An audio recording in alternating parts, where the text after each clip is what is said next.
Hey there, so just before pandemic lockdown 2.0, I went for a walk along New Bond Street and Old Bond Street. See you there. Bond Street Station.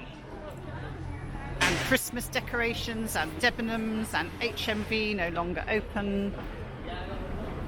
Christmas is a-coming. Did you know there's no such street as Bond Street? Bond Street Tube is kind of it. There's Old Bond Street and there's New Bond Street. We are going down South Molton Street, and I am just going to take you for a little walk through one of London's premier shopping routes, just off Oxford Street, as you saw.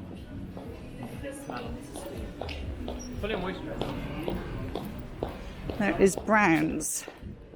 To celebrate Brown's turning 50, we pay homage to those heights of fashion moments we'll remember forever. 1970 to 2020, the height of fashion.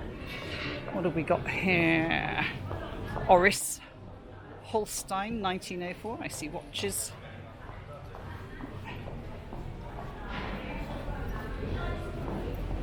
Now, Tina, I know I've mentioned to you that I'm not one of life's shoppers exactly. I think sometimes I just need somebody to take me shopping. I don't know what to buy. But let's have a look anyway. I know that there's loads of you that love shopping. I'm also aware there are channels on YouTube where people actually take you into shops while they do their shopping. Hobbs. Zadig and Voltaire. I remember that from my A-levels.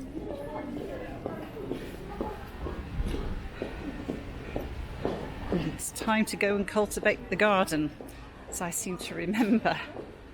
It was the end of that book. Did that for A-level French literature.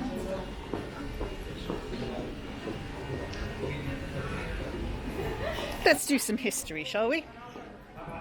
So these notes are mostly from Regency Reading Note, also from Secret London.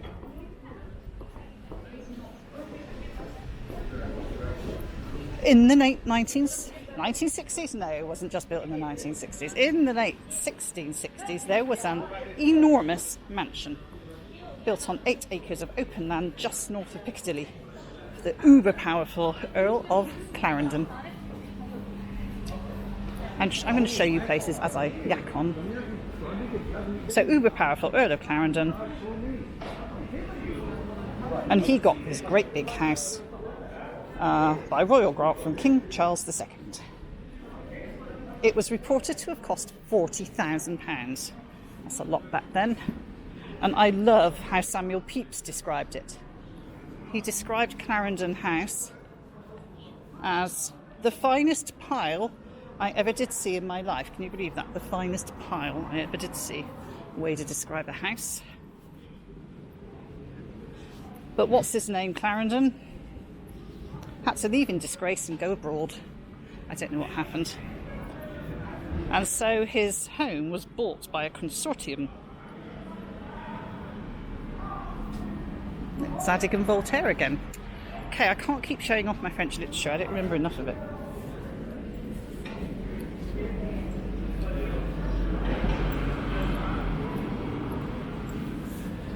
Anyway, consortium.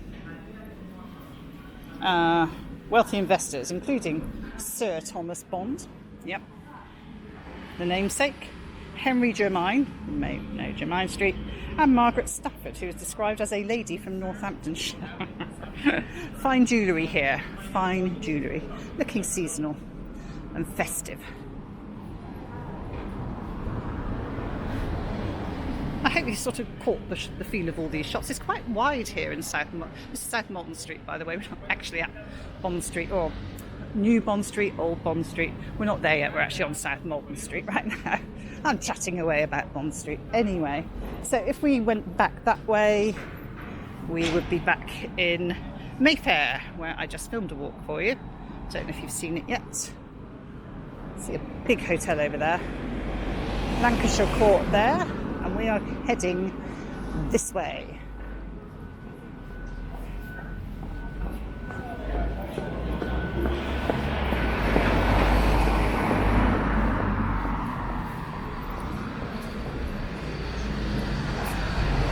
Haunch of Venison Yard. Now, this is a fascinating place. I think we may be on Brook Street right now, if I've got that right. Haunch of Venison Yard. I have to show you the sign. What a great name. And it is named after the tavern. So there was a tavern here called the Haunch of Venison. Guess what its dish was that you ate when you were here? Yeah, venison. And apparently from Brook Street, I think this is Brook Street, you could get, I think, Handel. Oh, I'm seeing the blue sign up there, actually. There it is. I see a blue plaque. George Friedrich Handel, composer, lived in this house from 23 and died here. Bless his heart. And I see another one over there. Jimi Hendrix. Seriously, Handel and Hendrix. Wow. I'm impressed. It was the place to be, I tell you. Handel and Hendrix. 1942, that's not when Handel lived here. He was there quite a long time before that. Jimi Hendrix lived here from 1968 to 1969. Go Jimmy. Thought you'd have a blue plaque on a walk.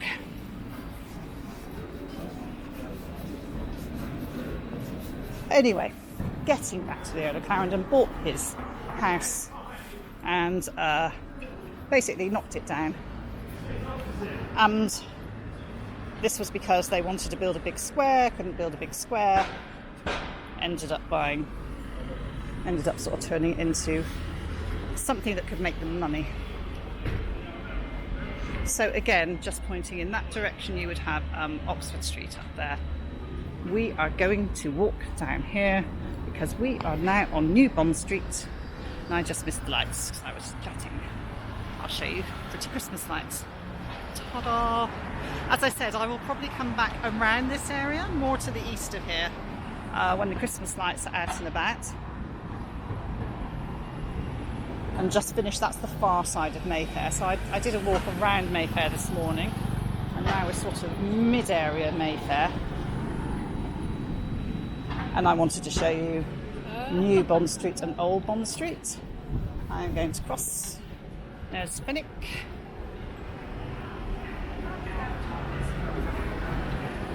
See Victoria's Secret. I've gone for more realistic looking models there. Nice to see. Here is decorations. We seem to have sort of a peacock feather style design.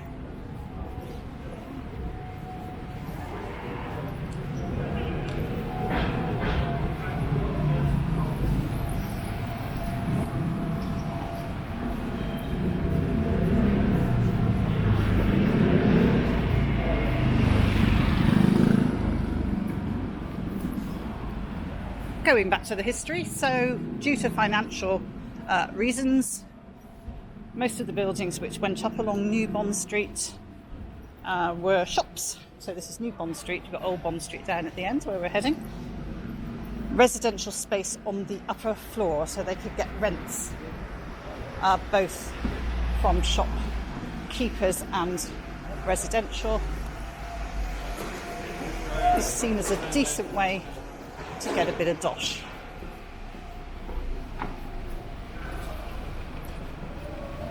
And they came at the right time. His granddaughter. Within a decade of this lot going up, a number of fashionable shops have premises along here. You can see Breitling here. Now, very importantly, what they did do here was something not that common at the time, and that is to have a raised stone walkway above the muddy track down the road. So you had the road, and then you had what today we would call a pavement, a raised stone walkway, and this raised everybody up above the mud and the muck. Don't forget horse-drawn carriages, things like that.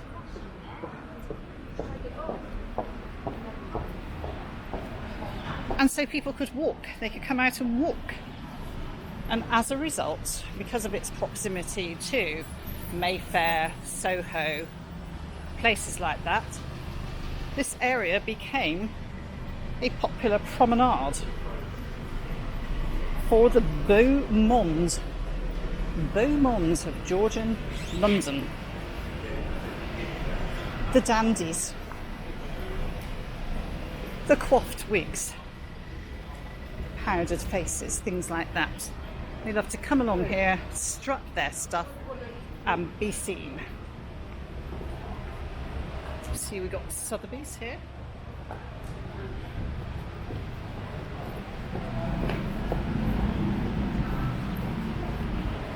Apparently there was some group of guys called the Bond Street Loungers, a set of young men who during the latter part of the 18th century and into the Regency spent much of their time on the pavements of Bond Street perfecting their distinctive walk. I don't know what that walk was. Many young men who wished to be thought fashionable devoted many hours to imitating this unique gait. It's an interesting historical tale, actually. Oh, I see Jimmy Choo. Where do I know? Is it like Sex and the City or something? Do they wear? It's Manolo Blahniks, isn't it? Halcyon Gallery, Tory Birch. So historically, it's quite interesting. People didn't used to go shopping. That was for the lower classes. So I'm going to run across this road. Oh, there's Bruton Street. I think, is that where Queen Elizabeth was born? I think on Bruton Street. Not quite sure where. That's Mayfair in that direction. See Coach and Horses over there. Wow. Here's Burberry.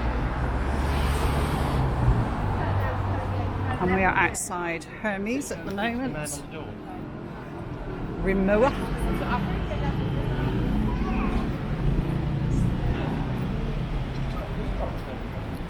And I see Louis Vuitton. A queue to go into Chanel. Wow, because you won't be allowed to buy a Chanel as of tomorrow.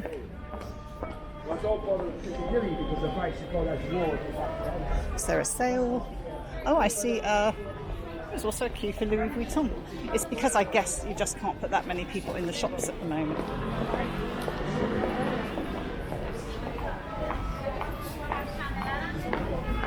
Dior. Patek Philippe Genève.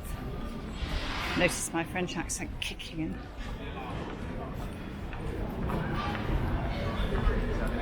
I have to have a nose. He's setting up his camera to photograph the window.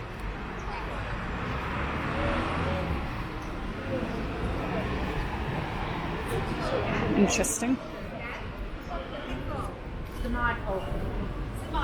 Yeah. Very well, thank you. I'm just running into a meeting now. I've just spoken to getting organised with these teams this morning, and I'm going to try and get... Ooh, just we're on a conversation. Never mind. Right, Grafton Street. Over there. Givenchy. See, I'm doing my French. People that know. Is that impressive? I don't know. Right.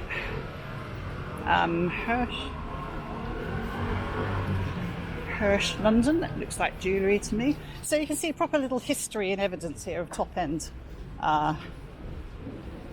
retail. And as I said, it sort of came of age. And people that wouldn't normally go shopping because their underlings did the shopping for them, suddenly it was the thing to do. To demonstrate your wealth and buy your top end stuff and be seen along here. Social history. Funnily enough, I'm actually kind of in my academic life, I'm actually I suppose a social scientist, and I love social histories, so this end of the stuff I do enjoy, learning how we got to where we are now. Van Cleef and Arpels, Graf. I mean, I'm just naming shops. I don't know if that's helpful.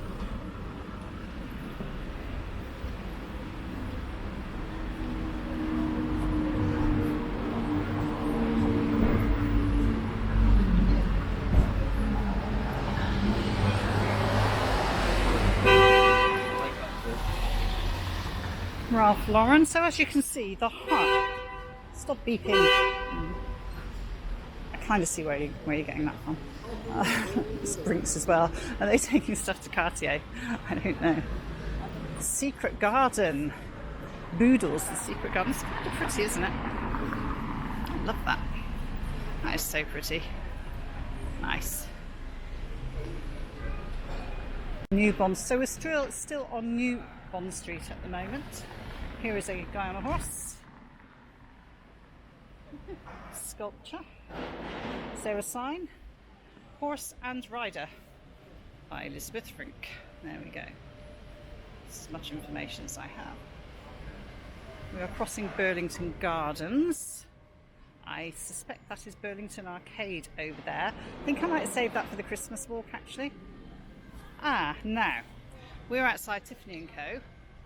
Actually, let's do a show you down that direction. Got a few cars and vans in the way.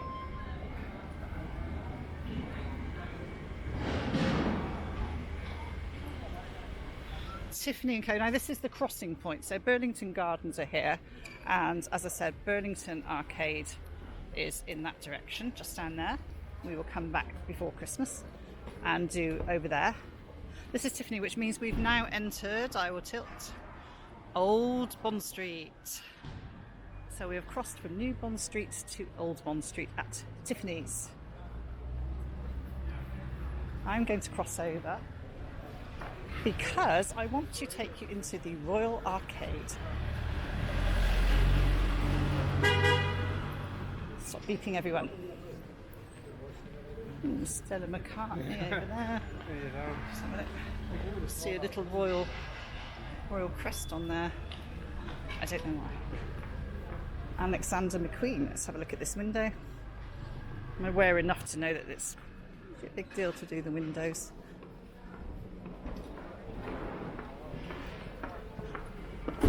It's 28. Okay, so we are at 28 Old Bond Street. Here we go. Show you, I don't want to block everybody's way, sorry. 28 Old Bond Street. She was really glamorous. 28 Old Bond Street, the Royal Arcade. We're going in, okay? With any luck, I've got some history somewhere. Let me have a look.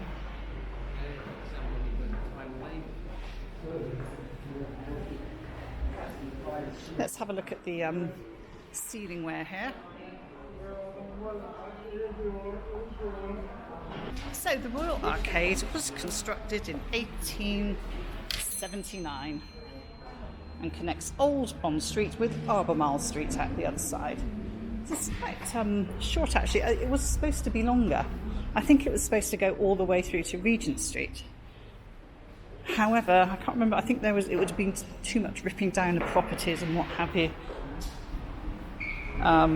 Too much demolition, restriction of access to existing property. So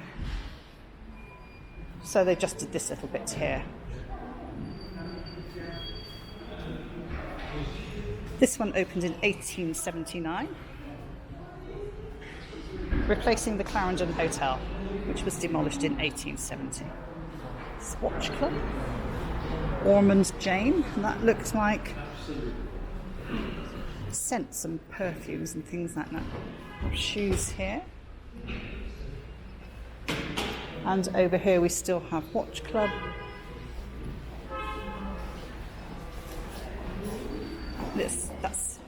What is this? Glasses. Worked it out. Glasses. Got there in the end. And need some glasses of your own.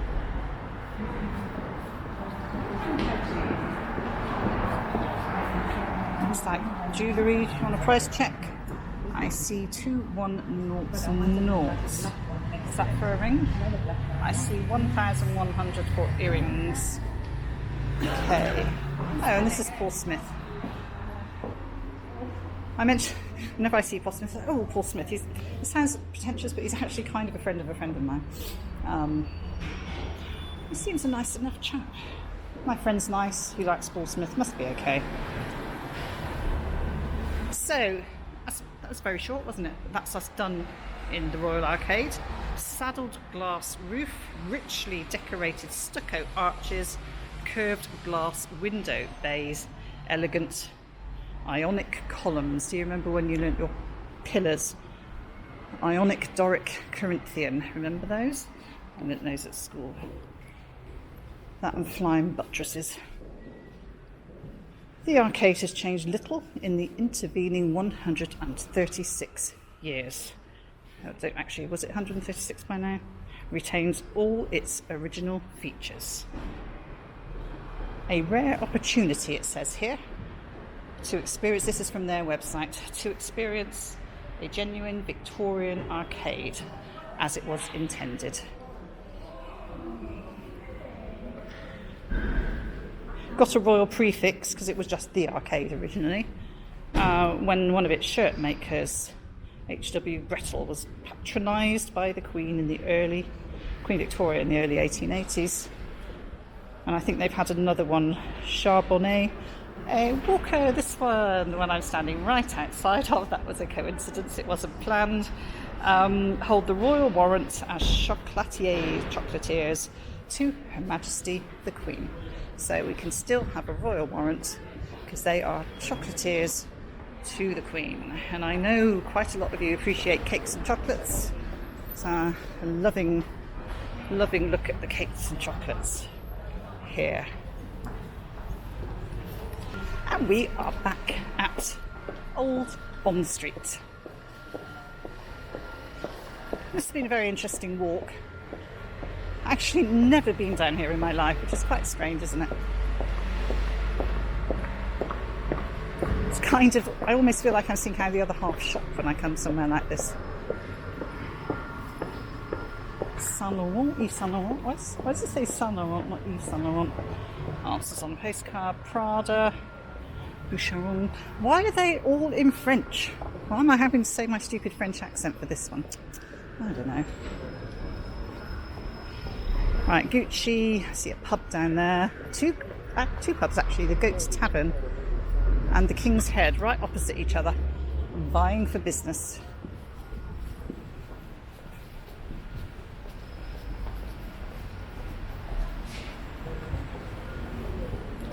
This is Gucci's window.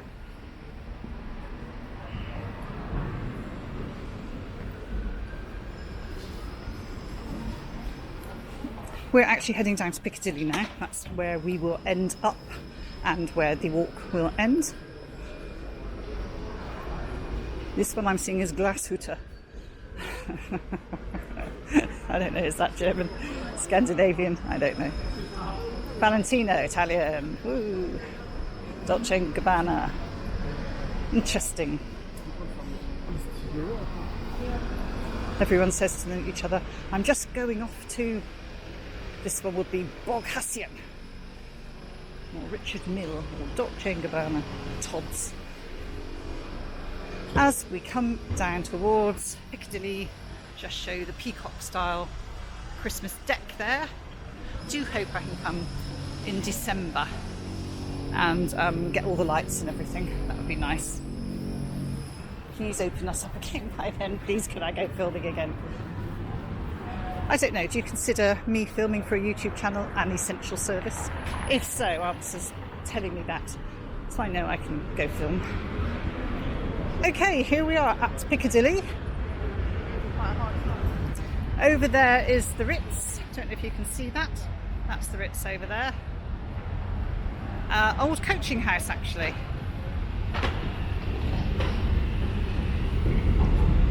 And in that direction, just turning quite slowly. I think that's Fortnum Mason's over there. And I may pop in there, actually, let's cross over, I've got a green man. I think I might pop in there and do a separate bit of filming around Fortnum Mason's. As we head towards, just so you know, those who are interested, what's this called? So we've got Burlington House and Burlington Arcade. I was just about to sign off. But is it the Royal Society of Arts, Academy of Arts, Science? Oh, I'm sounding incompetent. Hold on, let me just show you Burlington Arcade from the outside. Burlington Arcade.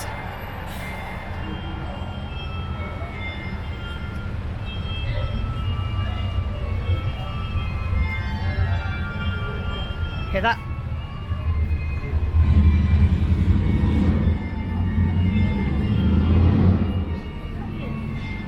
I don't know where that's coming from actually. It may have been Fortnum Mason's marking the hour actually. I have some notes about that. If I'm right, and I don't know if I'm right, Royal Academy of Arts. Okay, sorry, before I'm dancing around here. So, Royal Academy of Arts, winter exhibition. So it went from summer to winter exhibition. You can have coffees and everything there. It's quite nice actually. Went there last year. And here we have Fortnum and Mason's. Yes, so that clock. I haven't got the notes in front of me. If I do a walk in there, I'll tell you. I think that's the founders, the two founders, come out to mark the hour. So it's a little, yes, it's just closed actually. So the music we heard was the Fortnum and Mason clock marking the hour, and the two founders would have just come out in little statue form, not the original ones, obviously. Okay, with that muttering on, I'm going to sign off. I do hope you enjoyed this walk, and I will see you next time. Bye bye.